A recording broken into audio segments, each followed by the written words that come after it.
2025 থেকে 28 সালের মধ্যে 100টি কূপ খনন করতে পারলেই গ্যাস সংকট কমে আসবে বলে জানিয়েছেন বিদ্যুৎ, জ্বালানি ও খনিজ সম্পদ উপদেষ্টা মোহাম্মদ ফাউজুল কবির খান।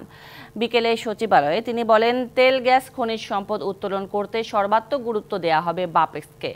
দেশের জ্বালানি সংকট সমাধানে এলএনজি আমদানি করা হয়, তবে অন্তর্বর্তীকালীন সরকার তথ্য উপাত্ত বিশ্লেষণ করে দেখেছে আমদানির খরচে 2-3টি কূপ খনন করা সম্ভব।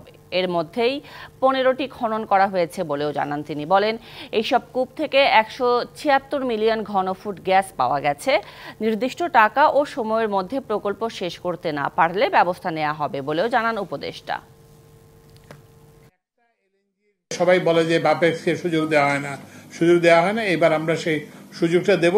আমাদের যে এখন যে গ্যাস নিয়ে যে একটা বিরাট সংকট আছে, বাসা বাড়িতে গ্যাস নাই, শিল্প কারখানাতে যে গ্যাস নাই, খনন, অনুসন্ধান এবং ওয়ার্কওভার এগুলো যদি সহজ হয় তাহলে এটার উন্নতি ঘটবে এবং আমরা ওই যে এলএনজি আমদানির যে বিরাট একটা দায়ভার, যে বিরাট একটা খরচ, সেটা থেকে বাঁচতে পারবো।